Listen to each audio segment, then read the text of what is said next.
Hello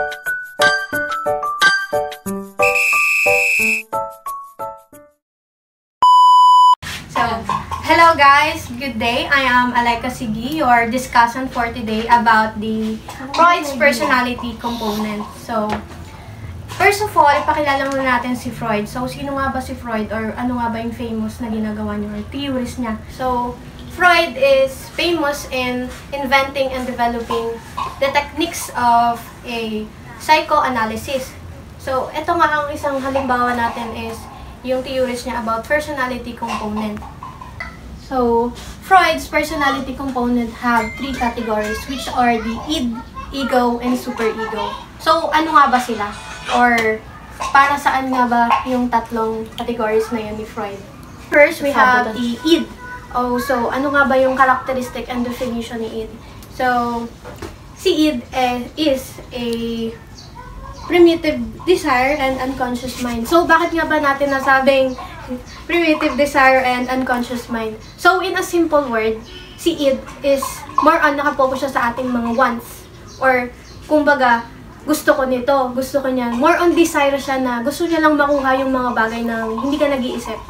Basta kung ano lang yung pumasok sa isip mo na gusto mo. Yun lang si id nakapokus. So, next. So, sino nga ba si ego? Si ego is a reality principle and a conscious awareness. So, bakit nga ba natin nasabi yan? Si ego naman, nakapokus siya sa needs. Kumbaga, gumagamit na siya ng utak or nag-iisip na siya kung dapat niya bang gawin yun. Kumbaga, tinatanong niya na yung sarili niya. More on questioning na siya na dapat ba yun or okay ba yun. Or kumbaga, deserve ko ba to? So, yun si ego.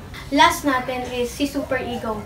So, si superego daw ay isang moral standard and internal conflicts. Kumbaga, ang isang matindi.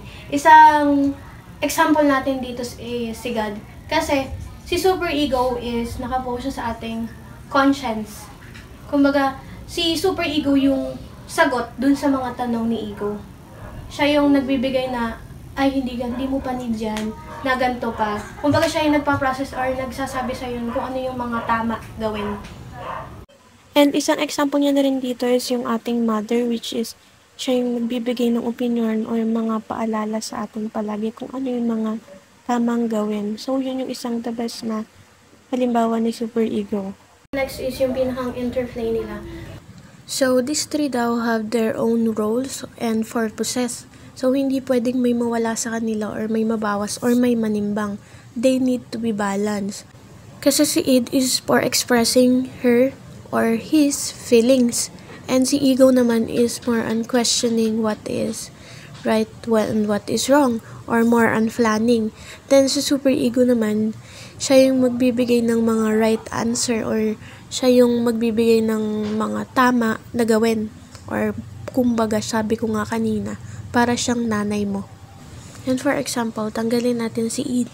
Kapag nawala si id at nandun ay si id, si ego na lang and si superego, mawawala yung self-expressing natin or mas kakalimutan na natin yung ating mga feelings or yung ating mga nararamdaman or wants na minsan kailangan din naman nating meron tayo.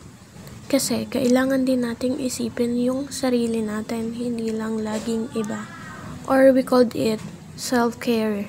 Sa conclusion and key takeaways, we have the psychological development, therapeutic intervention, contingent influence. So this is the conclusion of our topic, which is this tree is more focused on giving us a understanding and insight about our behaviors or about our personality.